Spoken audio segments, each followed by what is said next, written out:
기독교가 애곡시키고 있는 홍수 심판에 대해서 이제 말씀을 나누고 있는데요. 지난 시간에 이제 이 말씀을 드렸잖아요.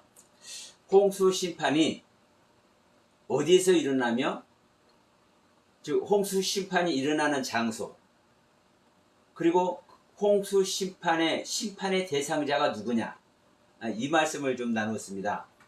자, 홍수 심판의 대상은 에녹과 무드셀라와 라멕의 후손들이다.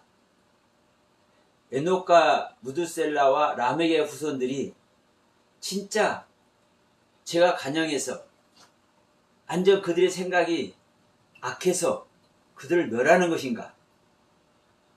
근데 그들에게서 딸들이 나는데 그 딸들이 아름답다라는 거예요. 여러분, 우리는 아름답다고 하는 것도 우리의 생각대로, 우리 인간의 지식과 인간의 사고에서 판단해버립니다.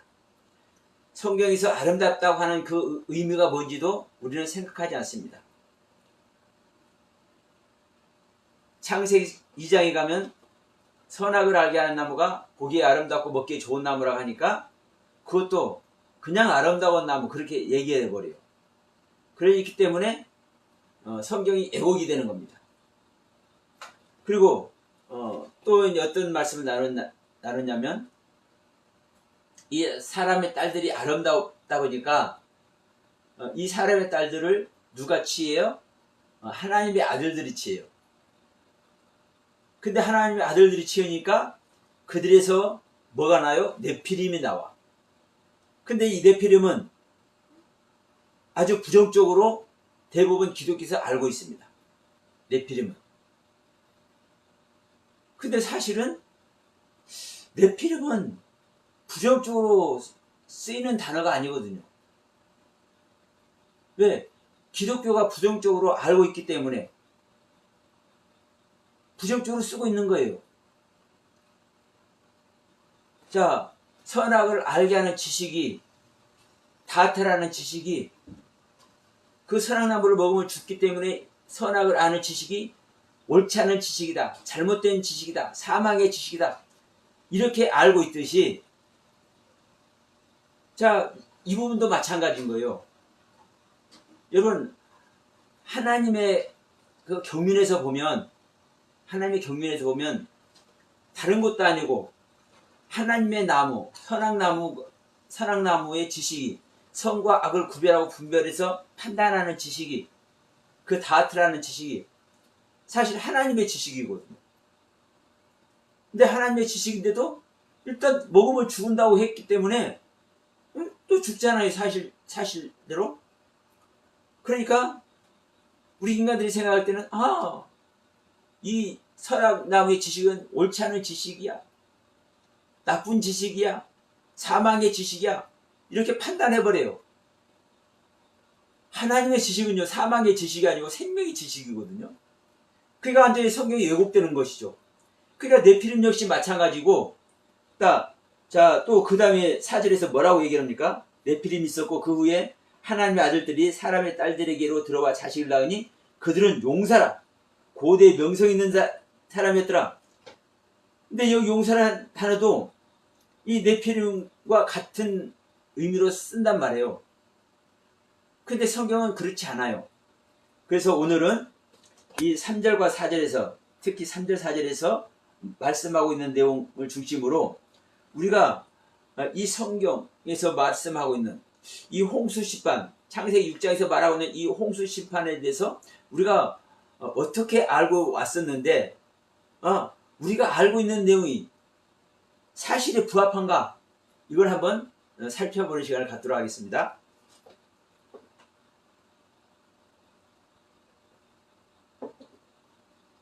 자, 기독교가 이 홍수 심판을 애곡하고 있는 부분이, 다시 한번 말씀드립니다.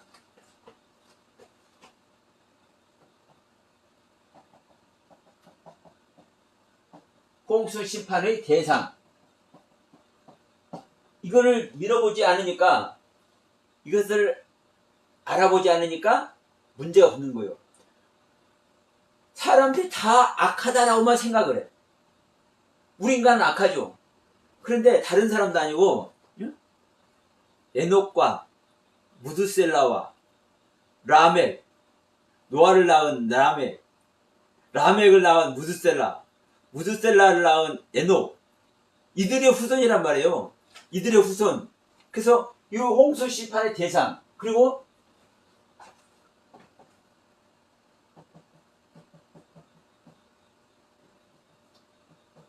홍수 심판의 장소.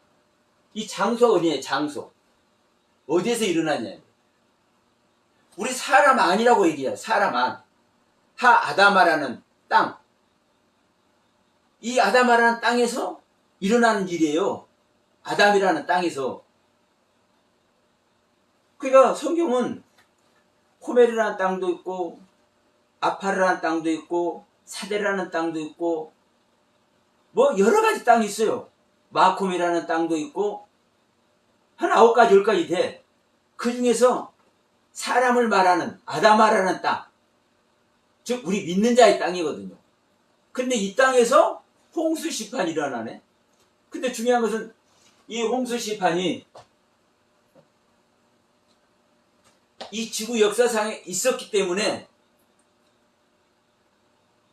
야, 땅에서 있은 거 맞잖아. 이렇게 생각하는 거예요.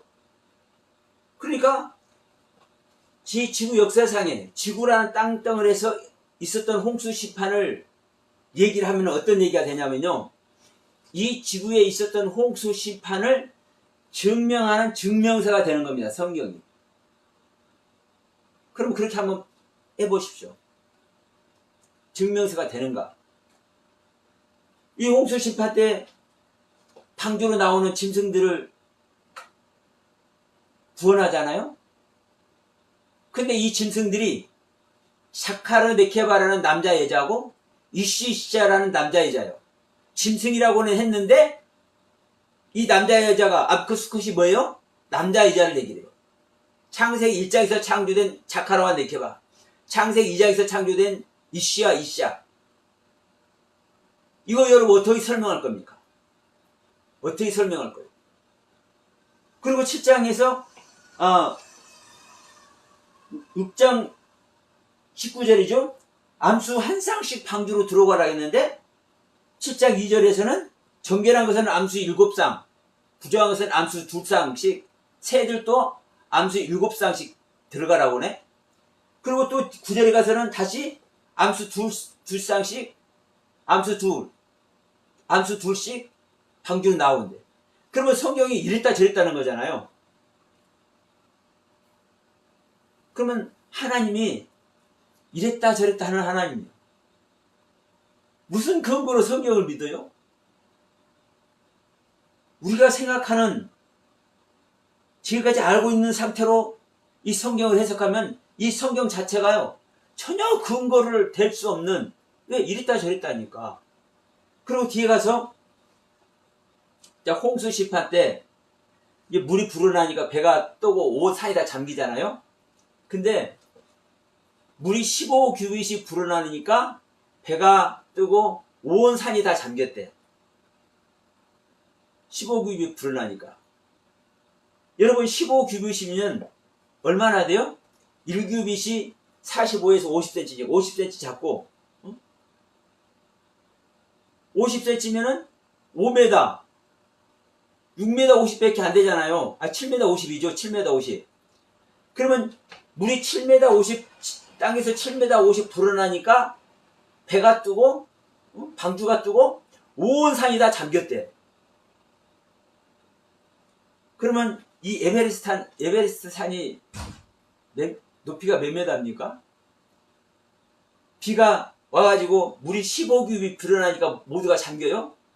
이 말 자체가 안 되잖아요. 근데 이 말 자체가 안 되는 이야기를 우리가 얘기를 하면서 이것이 홍수 심판이래. 홍수 심판이 진짜 있었어. 그러니까 이 홍수 심판이 뭘 말하는지도 모르고. 여러분, 자, 이 홍수 심판은요, 이 홍수 심판은 물세례 받는 거 지난 시간에도 말씀드렸잖아요. 물세례. 물세례를 통해서 나의 옛 생명.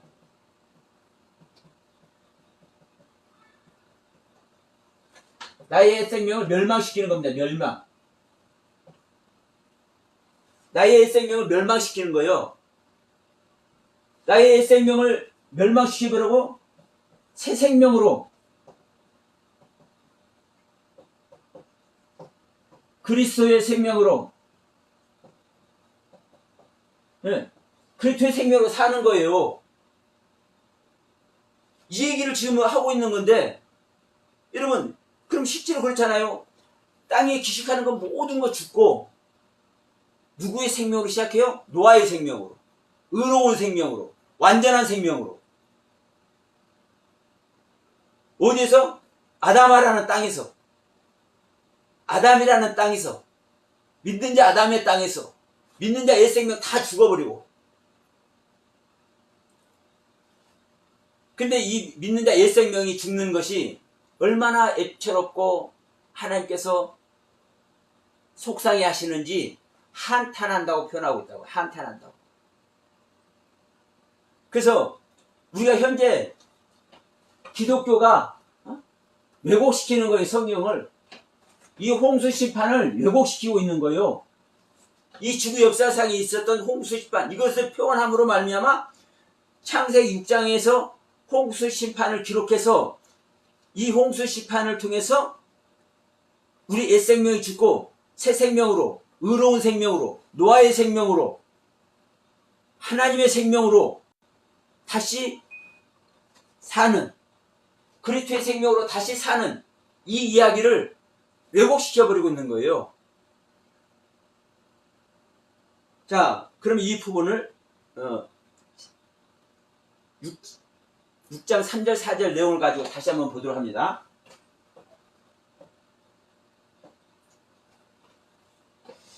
자, 여기서 이제 이렇게 이제 말씀하고 있죠.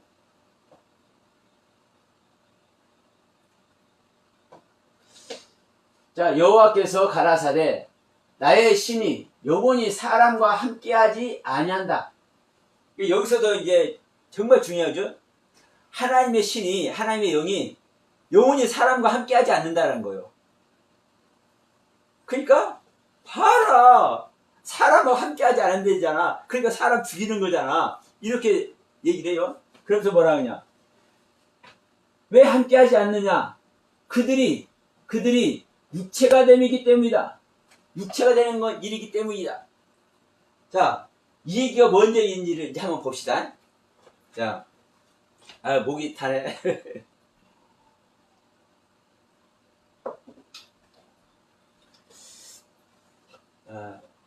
오늘 여러분들로 수지 맞으시는 겁니다. 이 영상 보시는 분들 수지 맞으시는 거예요. 자, 이렇게 말씀하죠. 여기서부터 여호와께서 가라사대, 여호와께서 가라사대 나의 신이, 하나님의 신이 사람하고 함께하지 않는다. 함께하지 않는다. 이 단어가 함께라는 단어입니다. 함께. 근데 여러분 이 스트로크 코드 한번 찾아볼게요. 제가 1777번 이 1777번을 찾으면은 뭐라고 나오냐면 딘이라는 단어인데 통치하다, 구정하다. 이 함께하라는 것이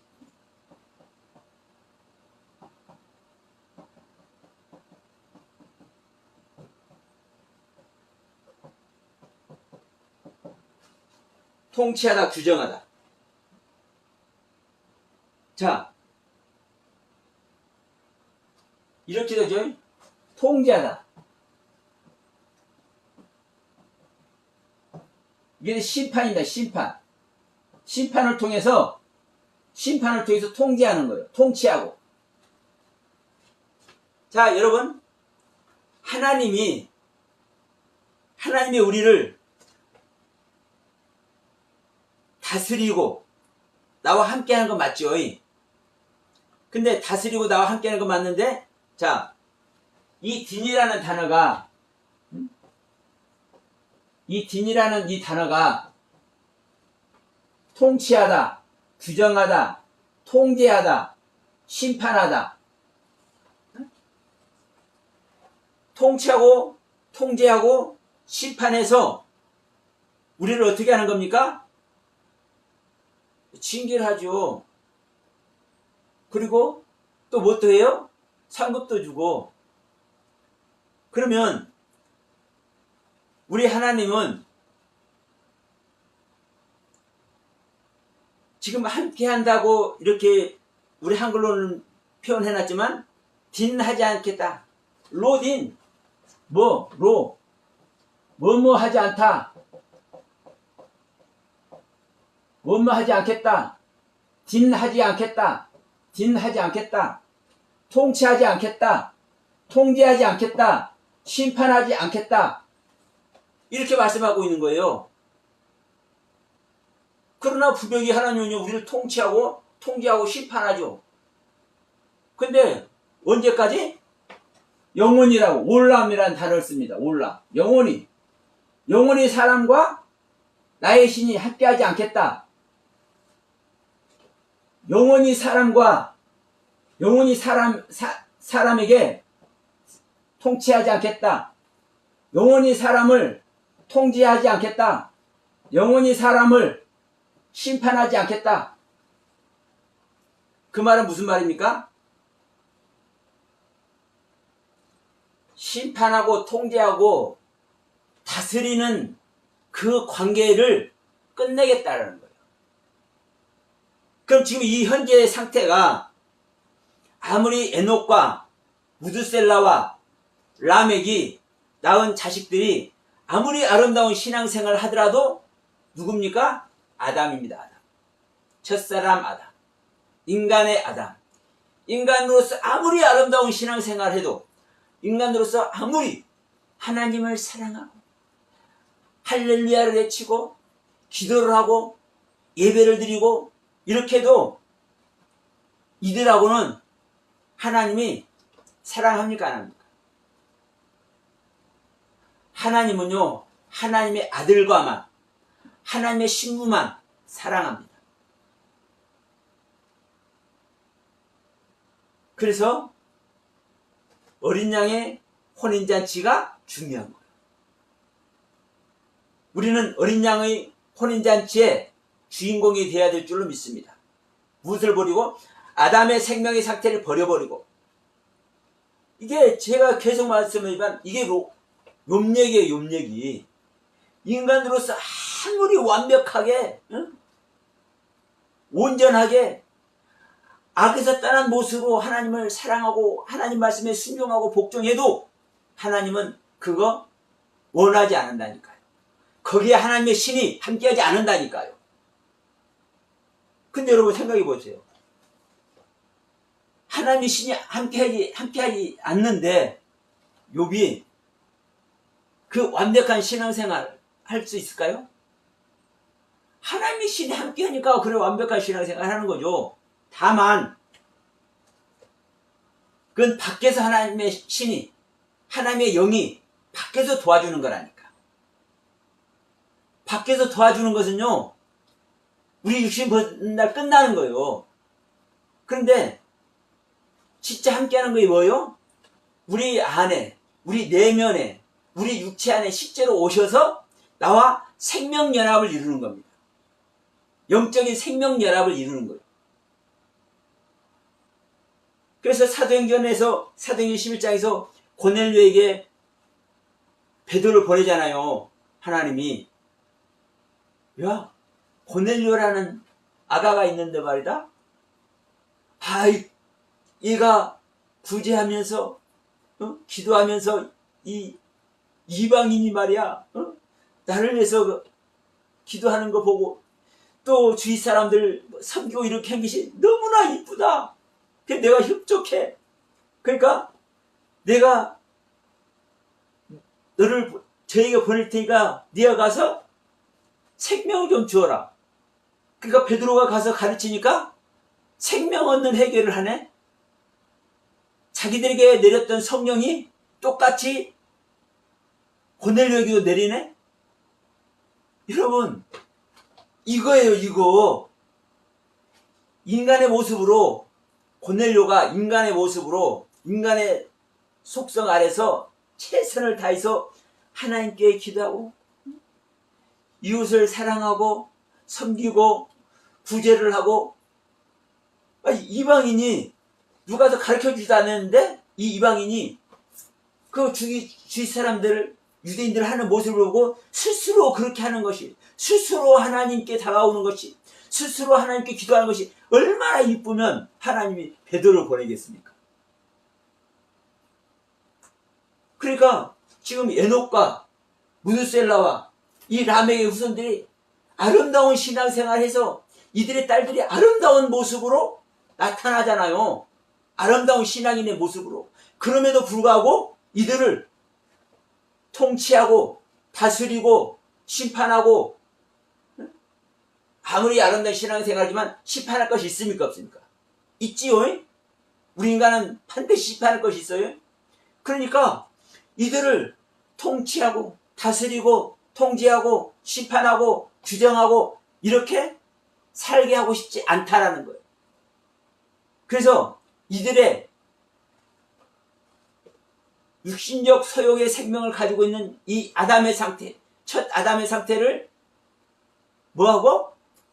깨트려버리고 없애버리고 십자가에 못 박아버리고,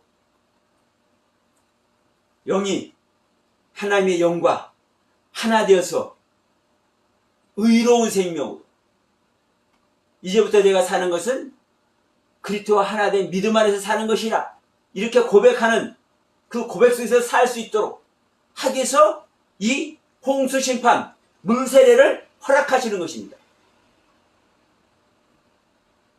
그러니까 지금 여기서도 그러지 않습니까? 이 내가 사람과 영원히 함께 하지 않는다, 이 말이 무슨 말인지도 못해요. 자, 나의 신이 사람과 딘하지 아니하리이다. 로딘. 이 딘이라는 단어가 통치, 통제,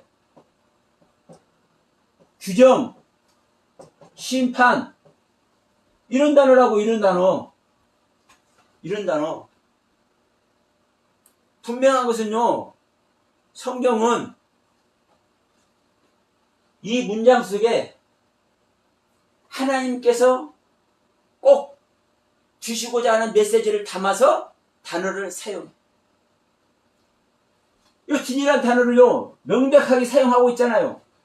뭐뭐하지 않다, 통치하지 않다, 통제하지 않겠다, 심판하지 않겠다.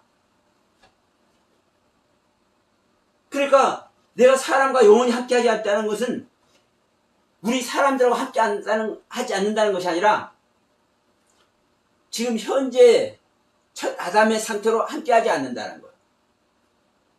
그리고 어떻게 하겠다는 거예요? 다시 말합니다. 우리 아담을 통치하고 통제하고 규정하는 차원으로 함께하지 않겠다는 거예요. 그럼 어떻게 하겠다는 거예요?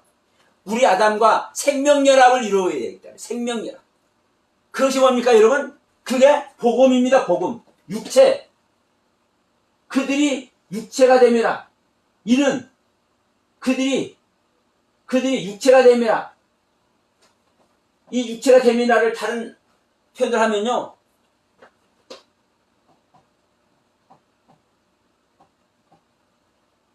복음으로 존재한다,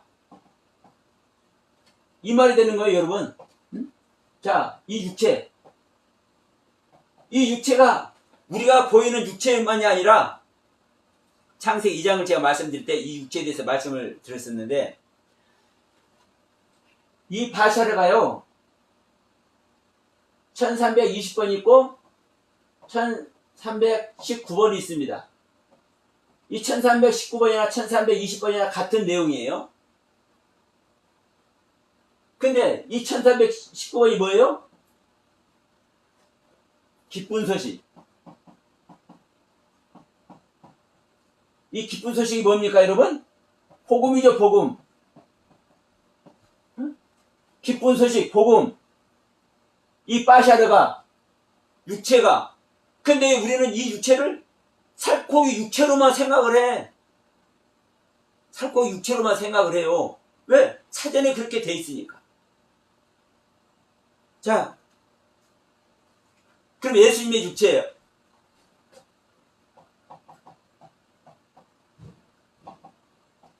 예수의 육체가 살덩어리 육체입니까? 성경은요, 첫 시작에서부터 끝까지 구원 얘기라니까요. 우리를 어떻게 구원할지. 여러분 생각해 보시죠. 예수님의 육체가 살코기 육체야? 그럼 우리가 어떻게 예수 육체 같을 수 있냐고요? 자, 사도행전에서 베드로랑 제자들을 가둬놨는데 성령 받은 다음에 가둬놨는데 어디 가서 복음을 전한다는 소식이 들려? 그러니까 이들이 제사장들이 가보니까 옥을 지키고 있는 간수한테 물어보니까 내가 잘 지키고 있는데요. 다 참 들고 그냥 내가 지키고 있는데요. 여기 절대 들어오지도 않고 나가지도 못하고 내가 잘 지키고 있습니다. 야, 문 한번 열어봐. 문 들어보니까 안에 텅 비어있네.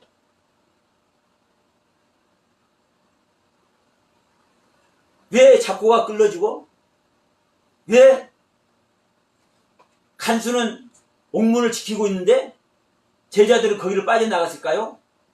빌립 집사가 에디오피아 내시에게 복음을 전해주고 호련히 어디로 가서 또 복음을 전한대.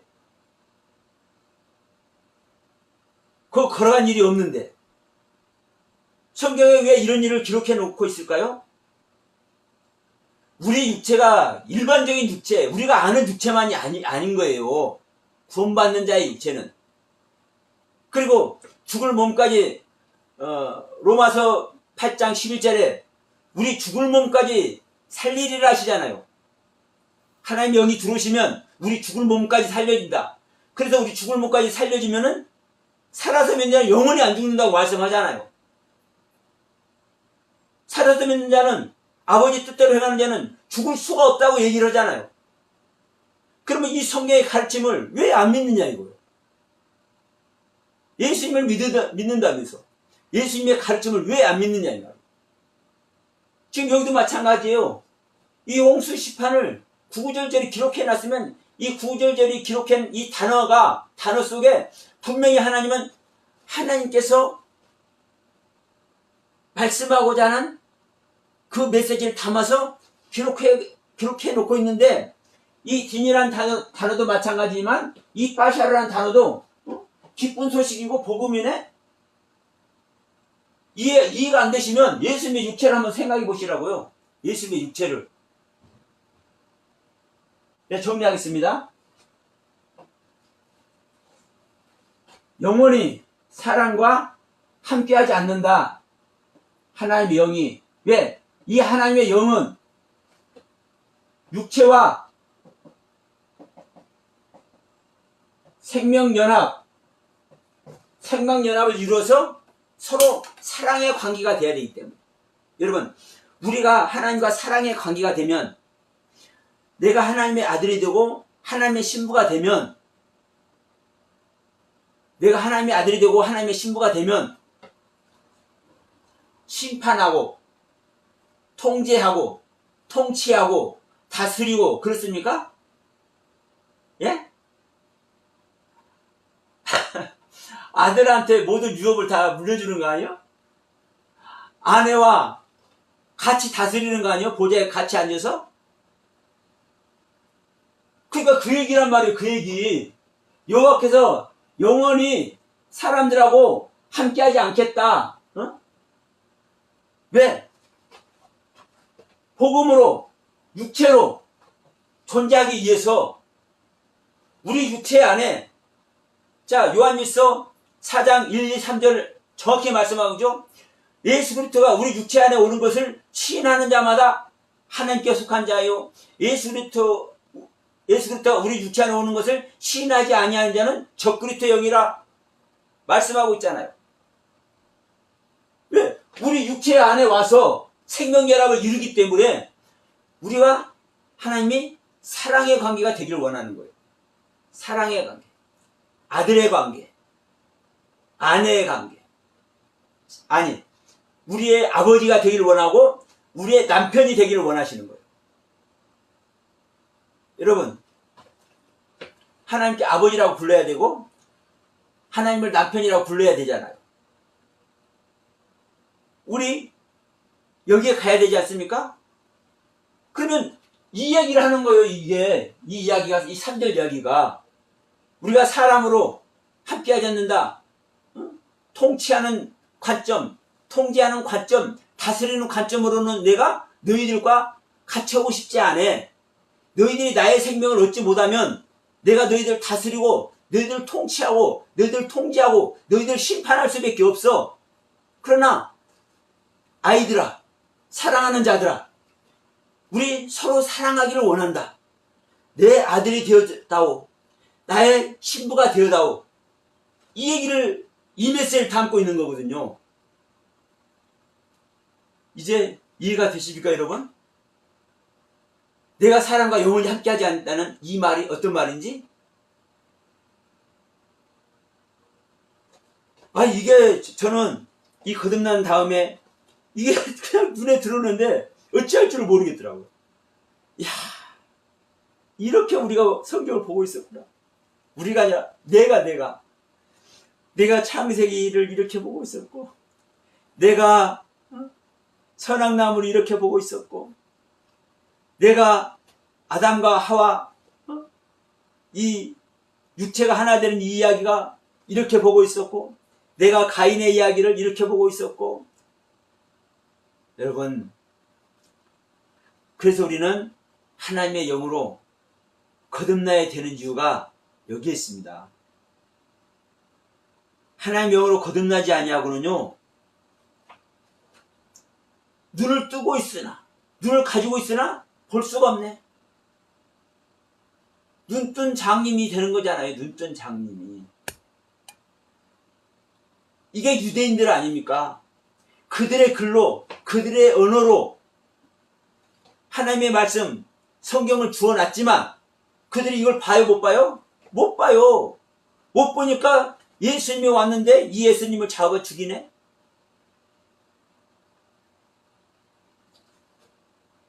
이 유대인들만 그런 게 아니라 오늘날 기독교인들이 똑같이 그렇게 하고 있는 겁니다. 그래서 지난번에 제가 말씀드렸잖아요. 여러분은 어떤 그리스도를 증거하기를 원하십니까? 우리가 구원받기 위해서 그리스도 모르고 구원을 받을 수 있어요? 그리스도 모르면 절대 구원을 받을 수 없습니다. 근데 여러분, 그리스도 중에서 어떤 그리스도를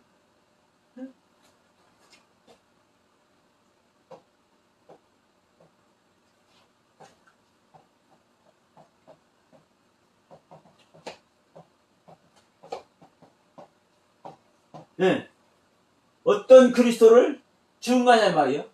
어떤 그리스도를 증거할 거예요. 여러분, 성경 그리스도 수도 없이 나오잖아요. 똑같은 그리스도가 아니에요. 자, 십자가를 지신 그리스도.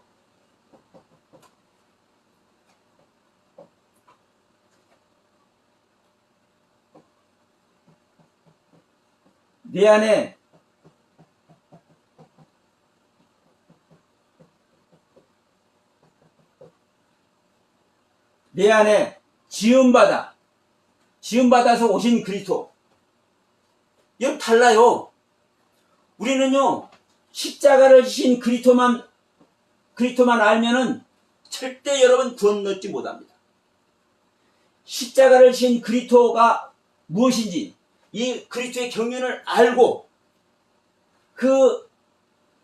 이 그리스도를 알고 이 그리스도 안에서 내가 죽어질 때, 이 그리스도가 내 안에, 지음받아 오시는 거예요. 내 안에 십자가를 지신 그리스도가 내 안에 지음받아 오실 때, 이때 구원입니다. 이게 히브리서 9장 28절 내용이야. 주민서 9장 28절. 그러니까 여러분, 우리는 그냥 성경에서 그냥 놀면 돼. 그런데 성경이 보여야 놀지. 제가 논다는 표현했지만 여러분 실제로 그렇거든요. 주님과 함께하면 노는 거예요. 주님과 함께하면. 그러면 이 3절 내용 봤으니까 4절 내용 한번 봅시다.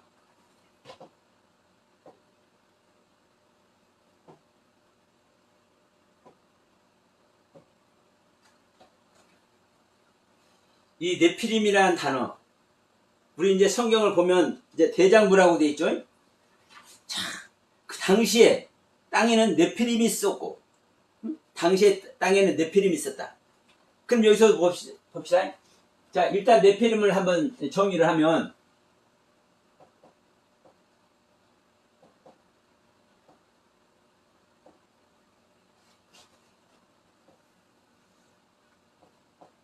대장부.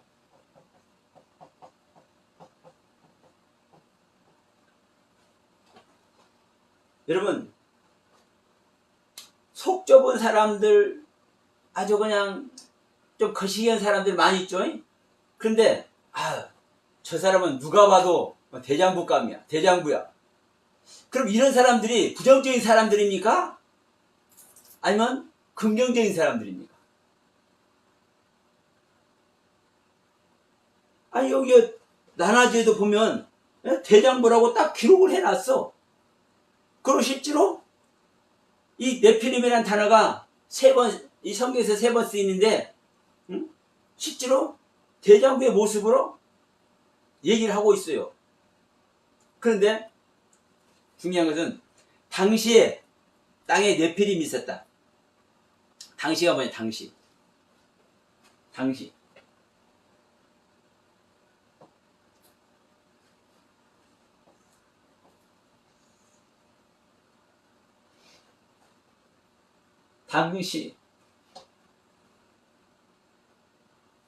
햄용.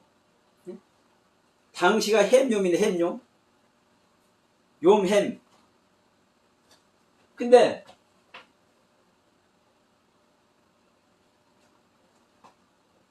이 용이라는 단어, 날, 낮, 이것은 무엇을 말합니까? 빛을 말하죠?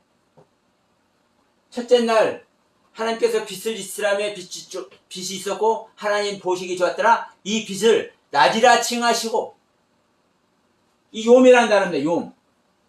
빼욤. 욤 안에서. 그러니까 욤 안에서. 다시 말하면 욤 안에서라는 말은 빛 안에서.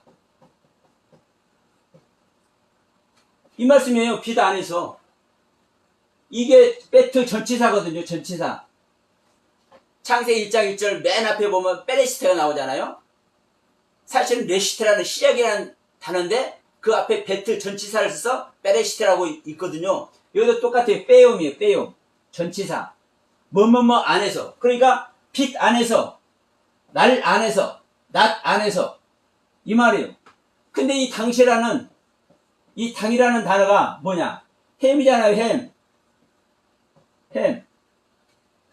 그럼 이 단어를 한번 찾아볼까요? 자, 스트로코드 1992번.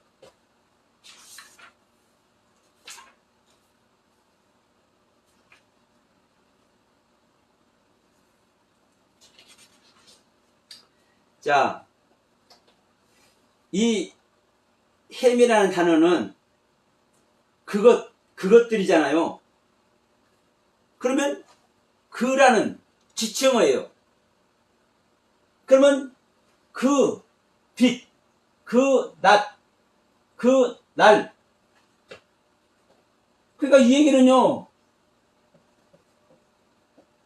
그 빛 안에서. 이걸 당시라고 있다면, 당시. 이 빛 안에서를 당시, 그때 이렇게 표현한 거예요. 여기서 당시, 그때, 당시에 네피림이 있었고 그때에 네피림이 있었고, 근데 이 말은 그 빛 아래서요. 그 빛 아래서, 그 빛 안에서, 그 날 안에서 네피림이 있었다. 그러면 보세요. 빛 아래 있는 자가 긍정적인 모습에 있을까요? 흑암 아래 있는 자가 긍정적인 모습 아래 있을까요? 예? 아니, 스스로 여러분들 생각해 보세요.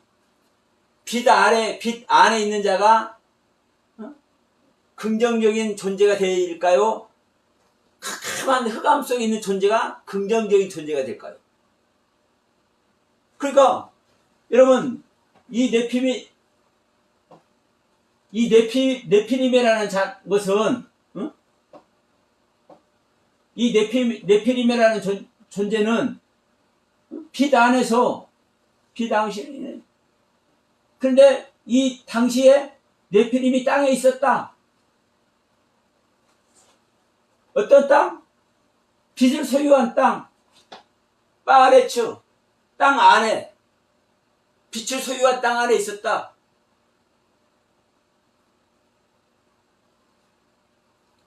그러니까 지금까지 우리가 그냥 우리 한글로 무턱대고 읽고 보고 배운 것과, 여러분 명확하니 이거는 제 뇌패셜이 아니고 제 혼자 그냥 하는 것이 아니고, 여러분 사전만 있어도 다 찾아볼 수 있는 이야기예요. 이 프로그램도요, 누구든지 관심 있는 사람은 다 볼 수 있어.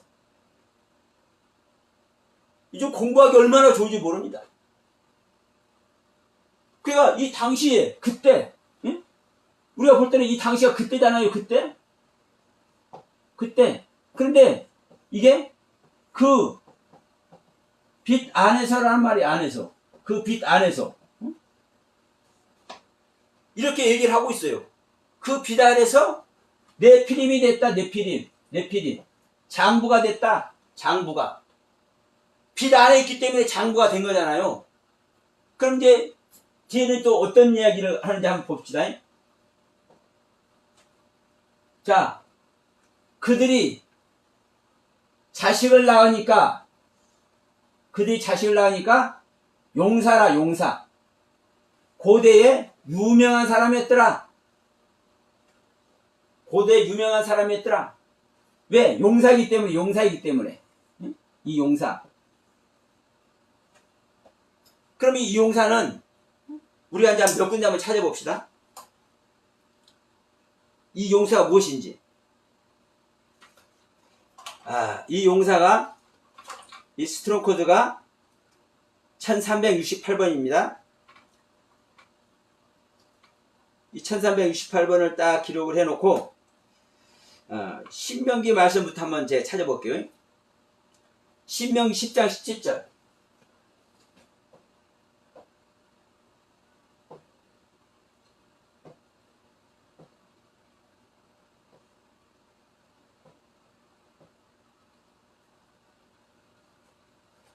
자, 여기서 이렇게 여기 나오네요.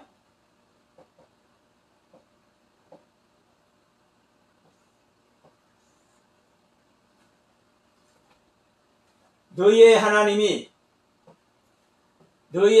여호와는 신이며 주의 주시요 크고 능하시며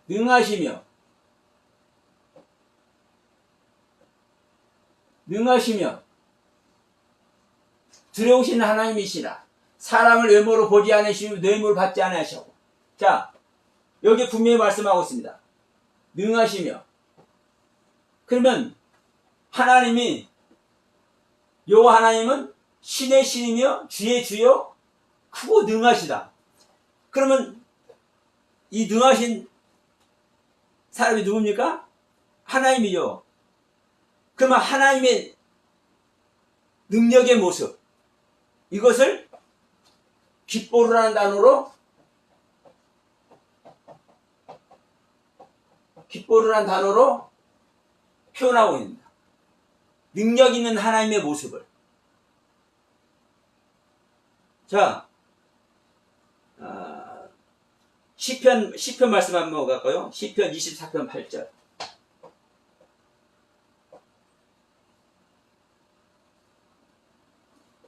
자, 영광의 왕이 되시뇨 강하고 능한 여호와시오 전쟁에 능한 여호와시다. 전쟁에 능한 여호와시오.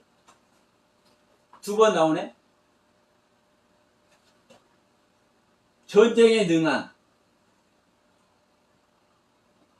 강하고 능한.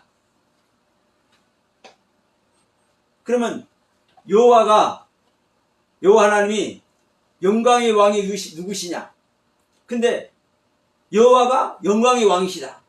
강하고 능력 있는 여호와신데 이 여호와가 전쟁에 아주 뛰어난 능력을 가지고 있는 여호와야. 자, 능한, 능력 있는 이 단어 한 문장에서 두 번 사용하고 있습니다. 시편 24편 8절, 시편 122편 2절도 한번 봅니다.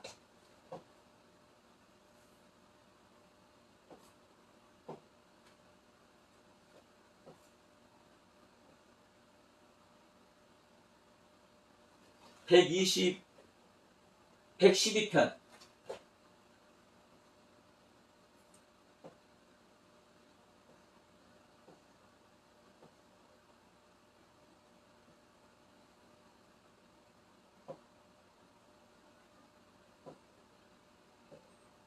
자, 그 후손이 땅에서 강성하며 정직자의 후대가 복이스로다.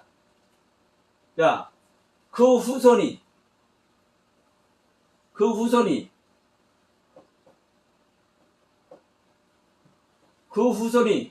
땅에서 강성하다. 강성. 이 강성하다는 단어가 깃보르네. 용사 깃보르. 정직한 자의 후대에게 복이 있다. 하나님의 은혜 안에서 강성해서 복받고 있는 자들을 이 깃보르란 단어를 통해서 표현하고 있잖아요. 자, 이사야 9장 6절 한번 갑니다. 한 아기가 우리에게 낳고 한 아들을 우리에게 주신 바 되었는데 그 어깨는 정사를 메었고 이름을 기묘자라 모세라. 전능하신 하나님이라. 영존하신 아버지라. 평강의 왕이라 할 것입니다. 여기서 한 아기가 낳았다. 우리에게. 그래서 우리에게 주셨다. 우리에게 주신 그 아기가 정사를 어깨에 맸다. 그리고 그 이름을 기모자다, 모사다 이렇게 얘기했다. 근데 여기서 중요합니다. 전능하신 하나님이라. 엘 깃보르. 전능하신 하나님이라. 그러면 하나님이 전능하신 하나님이잖아요. 근데 이 전능하다는 단어가 깃보르라고요. 깃보르. 하나님의 전능성이 깃보르라는 단어라고, 용사라는 단어와 같다고요.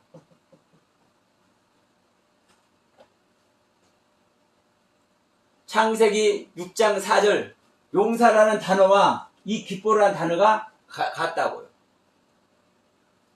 전능하신 하나님 할 때 전능하다는 단어. 한 군데만 더 볼까요? 자, 에레미야 32장 18절.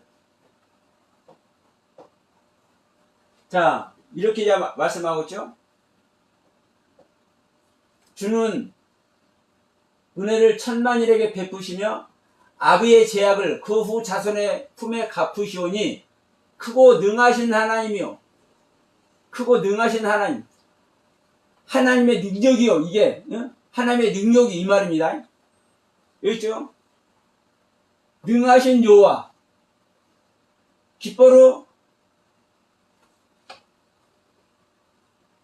여호와. 기뻐로 에호바, 능하신 여호와, 능력의 여호와. 그러면 이 기뻐로란 단어를 다시 이제 돌아갑니다.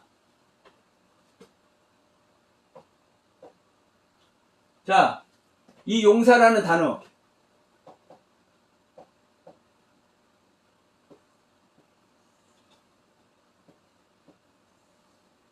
하나님의 아들들이 사람의 딸들과 연합해서 낳은 자식이 용사라. 그러면 이 용사들이 누구의 생명을 갖고 있습니까?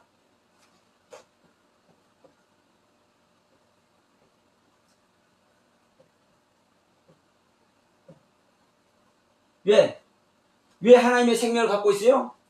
자, 하나님의 아들이잖아요. 하나님의 아들. 하나님의 아들이 이 사람의 딸들하고 함께해서 자식을 낳았잖아요. 이 자식을 낳았잖아요. 이 자식이 뭐예요? 용사라고요, 용사. 그러니까 하나님의 생명을 갖고 있는 거죠. 하나님의 아들은 하나님의 생명을 갖고 있으니까. 그래서 이 기뻐라는 단어를 사용했네? 기뻐라는 단어를. 근데 우리는요, 이것이 바로 뭐다? 예, 이 용사가 네피림이다, 네피림. 이 네피림. 이렇게 이야기하고 있고, 이 네피림을 부정적으로 지금까지 써먹고 있었잖아요. 이 기독교가. 정말. 속 안 상합니까? 여러분들은? 그냥 아리멍멍합니까? 처음 들으니까? 너무나 명확한 얘기예요. 너무나 명확한 얘기. 그래서 여러분, 이 단어를 성경에서 어떻게 사용되고 있는지를 제가 말씀을 드렸잖아요. 이 단어가 성경에서 어떻게 사용되고 있는지를 제가 에레미야, 이사야, 시편, 신명기 쭉 돌아가면서 제가 찾아드렸잖아요.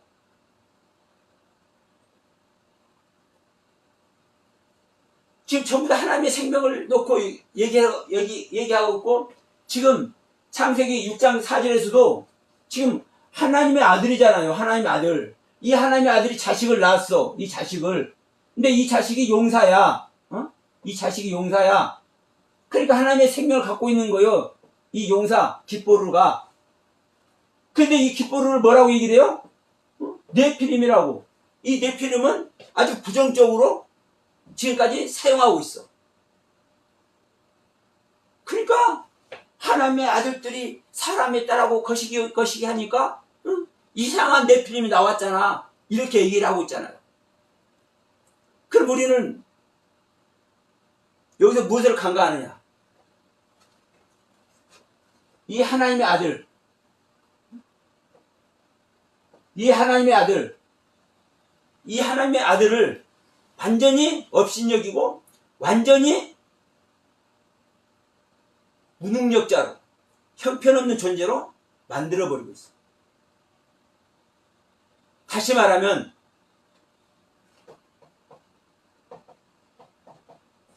하나님의 생명을, 여러분, 하나님의 생명을 가진 자만 하나님의 아들인 줄 믿습니다. 하나님께 나아진 자만. 근데 하나님께 나아진 자가 형편없는 사람의 딸들을 취해가지고 네페림에 쑥쑥 내놓고 이렇게 우리는 생각을 하고 있어요. 자, 다시 한번 우리가 이 이야기를 통해서 이 창세기 6장의 이 홍수 심판을 통해서 우리가 하나님의 어떤 가르침을 받아야 될지 다시 한번 새겨보는 저와 여러분 되길 바랍니다. 이 지금 창세기 6장 3절 4절 이 두 절만, 이 단어 몇 가지만 봐도 알 수 있잖아요. 우리가 지금까지 어떻게 이 홍수 심판에 대해서 얘기를 하고 왔는지. 그러니까 우리는 지금도 여러분 늦지 않았습니다. 우리가 조금만 각성하고 조금만 내 자신을 버리면요, 우리는 얼마든지 성령의 인도하심을 따라서 우리는 거듭남의 은혜 속에 들어갈 수 있어. 근데 내 자신을 안 버려. 하나님이 생명 얻는 것을 갈망하고 갈망해야 되는데. 자, 이 말씀 다시 한번 보고 마치도록 하겠습니다. 지난번에도 말씀드렸어요. 히브리서 9장 28절 말씀. 여러분, 우리는요, 아까도 얘기했습니다. 그리스도에 대해서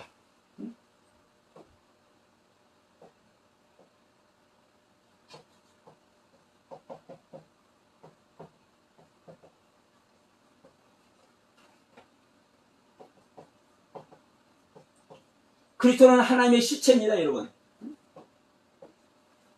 이 그리스도는 하나님의 실체인데, 이 하나님의 실체인데, 우리는 어떤 그리스도를 믿냐, 이거요. 어떤 그리스도? 자, 히브리서 9장 28절. 이와 같이 그리스도도 많은 사람의 죄를 담당하시려고 단번에 들으신 바 되셨고, 단번에 들이.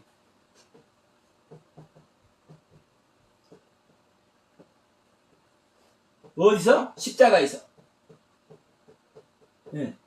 그러니까 이 십자가에 그리스도가 있는 거예요. 이 십자가의 그리스도.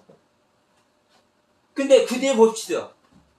이와 같이 그리스도도 많은 사람들의 죄를 담당하시고 단번에 들으신 바 되셨고, 구원에 이르게 하기 위하여 자기를 바라는 자들에게 죄와 상관없이 두 번째 나타나신다. 바라는 자에게